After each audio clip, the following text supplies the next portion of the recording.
My name is Kyle and welcome to the channel. This is The Conservative Take. Here we take culture, TV, movies, news, and politics and filter to you the right way. If this is your first time here, please consider hitting that like and subscribe button and that bell icon so you don't miss any future content. Also, if you'd like to help this channel and support us, then please click that join button below and find out how to do just that. Alright, so in this video I want to talk to you a little bit about the elections going on.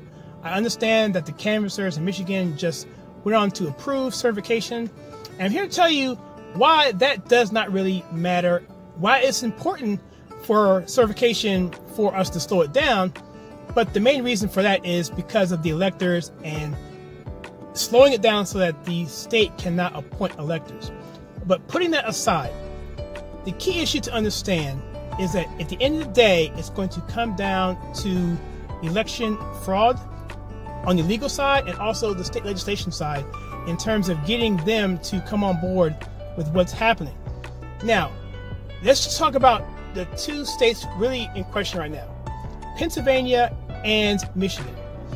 It was so bad that even this morning, CNN in their early headline said, an article, said that they were pretty much agreeing that the certification process in Michigan and Pennsylvania was uncertain. Now, if I go to Michigan, from what I'm hearing from a person who gave me information on this just now, told me that they'll certify and then they can do the audit later. That's how the state of Michigan is supposed to be set up, whatever that means. But the key point to know there is the fact that if it's going to be audited later, that means that the certification doesn't really matter anyway. It's still contingent on the audit. In other words, why else do the audit? So, I want to look at Pennsylvania and a couple things here. The county of Montgomery County is very interesting and maybe one of the most egregious counties in America when it comes to voter fraud, especially when it comes to being able to verify it. And that's this. Election day was November 3rd. That particular Thursday, I think that would be the 4th, 5th, that would be the 5th, I believe, of November. At 9 a.m., Pennsylvania got a dump of 90,000 votes in Montgomery County. Now, of those 90,000 votes, 95% of those went to Joe Biden. Okay? And the thing there is that that was the only county in Pennsylvania that had that percentage going for Joe Biden. And it wasn't even close. It was like way over the tolerance levels of the entire state.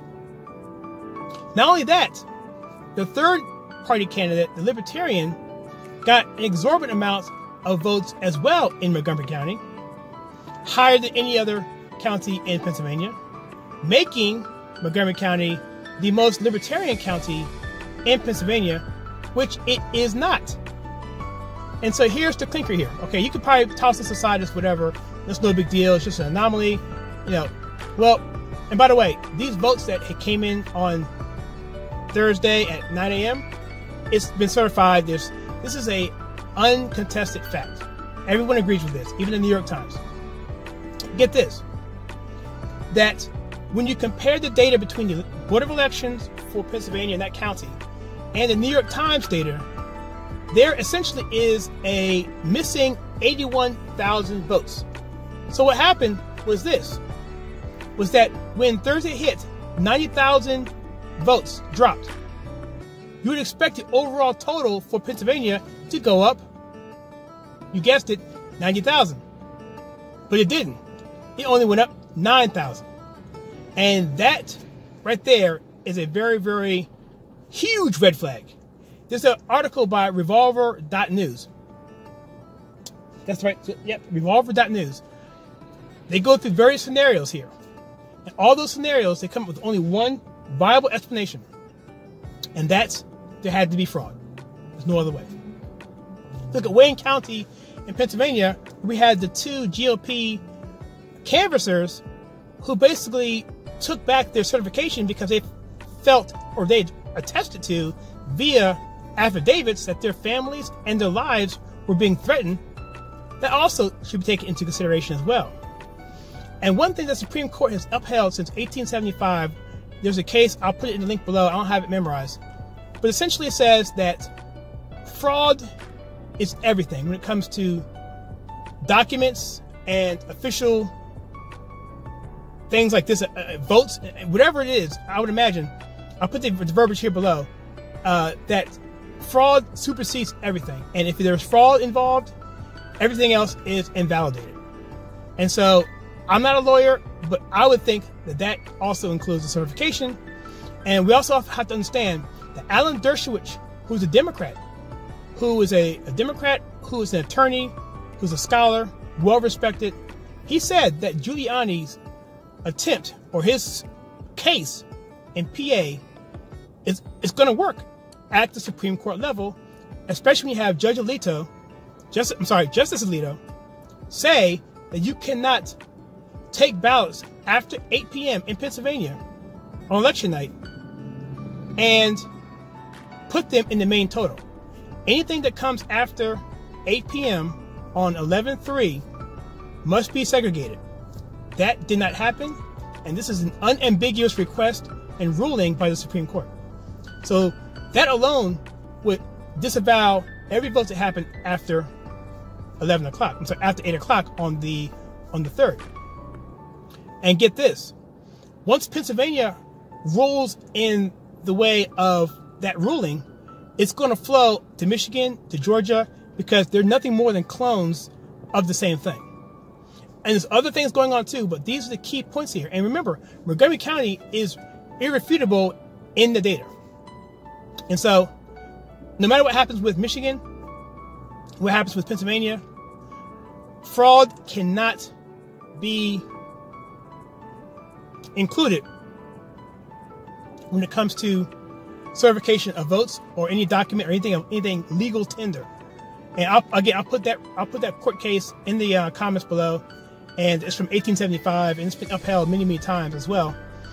Take a look at that and understand that there's still a long way to go on this. So with that, I'm going to get back on the road. I've been actually pulled the car over to do this video because I felt it'd be important enough to do it. So I'll talk more on this a little bit later. But what do you think about this? Put some comments below what you think. Did I miss anything? Did I forget anything? Let me see in my notes here. I covered the basic. Well, we can talk about Wisconsin too. Let's talk about Wisconsin a little bit too. Wisconsin's also an interesting thing because if Trump gets Pennsylvania and Michigan, he's still a few short. But Wisconsin has an even more clear-cut path to victory because in Wisconsin, they have a law there that basically says that every single ballot must be traceable. It must have a traceable, reliable source for every single ballot. In other words, there must be application to that ballot. Otherwise, it must be tossed. Trump is only down in Wisconsin by about 20,000 votes. And there are more than enough ballots that came in. I believe it's 100,000, 40 in Milwaukee and 60 in Madison or vice versa, one or the other, that don't have applications. And so with Milwaukee, with Pennsylvania, and with Wisconsin, that should be enough to either have the Supreme Court overrule the certification process or get rid of those votes altogether. And if that happens, Trump will win. Those states will all flip to Trump. Or another case would be that they all get tossed out. No one gets to 270 by the 14th, whatever date that is. And we have it go to the House, where Trump is basically has 31 red states versus 19 blue states for Biden, which means that Trump would win in the House per the Constitution, whereas every single state would get one vote. So, okay, with that, now I'm done. I hope you like it, and please share with your friends. And if you like what we do on this channel, we take culture, TV, movies, news, and politics, and filter it to you the right way, then please click the like and subscribe button and that bell icon so you don't miss any future content. And also, again, share with your friends and hit that join button if you want to support our channel. You can do that and find out how to do that. So with that, I'll talk to you guys next time.